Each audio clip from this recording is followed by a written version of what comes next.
మనసంతా నువ్వే serial fans ఎంతగానో ఎదురు చూస్తున్న ఎపిసోడ్స్ ప్రజెంట్ టెలికాస్ట్ అవుతున్నాయి. శశి సింధుని అమ్మగా ఒప్పుకోవడం సీన్స్ చాలా బాగున్నాయి. ప్రజెంట్ స్టోరీ అయితే చాలా ఇంట్రెస్టింగ్గాను ఎమోషనల్గాను కొనసాగుతున్నాయి.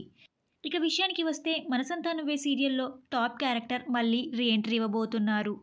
ఒక విధంగా ఈ క్యారెక్టర్ వల్లే సింధుయేష్ విడిపోయారు అని చెప్పుకోవాలి.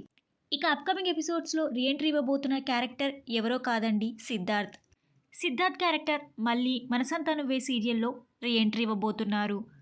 సిద్ధార్థ్ క్యారెక్టర్ రీఎంట్రీ ఒకవేళ శశి ఎలాగో సింధుని అమ్మగా ఒప్పుకుంది కాబట్టి ఇక మిగిలింది యష్. ఇక సిద్ధార్థ్ ఎంట్రీ తర్వాత యష్ నిజాలు తెలుసుకుంటాడా, సింధు తప్పు చేయలేదని సిద్ధార్థ్ ద్వారా తెలుసుకుంటాడా లేదా అనేది చూడాలి. మనసంతా నువ్వే సీరియల్ అప్కమింగ్ ఎపిసోడ్స్లో ఏదో పెద్ద ట్విస్ట్ ఉండబోతున్నట్టుగా తెలుస్తుంది. ఇక సిద్ధార్థ్ ఈ సీరియల్లో ఎంట్రీ తర్వాత సీరియల్ ఎలా ఉండబోతుంది, సింధు యష్ కలిసిపోతారా అని ఇంట్రెస్టింగ్ ఎపిసోడ్ మిస్ అవ్వకుండా టీవీలో చూడండి. మనసంతా నువ్వే సీరియల్లో అప్కమింగ్ ఎపిసోడ్స్లో సిద్ధార్థ్ ఎంట్రీ తర్వాత యష్కి అసలు నిజం చెప్తాడా లేదా, మీరేమనుకుంటున్నారో మీ అభిప్రాయాన్ని కింద కమెంట్ బాక్స్లో కమెంట్ చేయండి. ఈ వీడియో మీకు నచ్చితే లైక్ చేసి షేర్ చేయండి. ఇలాంటి మరిన్ని సీరియల్స్ లేటెస్ట్ అప్డేట్ కోసం డ్రీమ్ తెలుగు ఫ్యాక్ట్ ఛానల్ని సబ్స్క్రైబ్ చేసుకొని పక్కన బెల్ ఐకాన్ని యాక్టివేట్ చేయండి. Thank you for watching.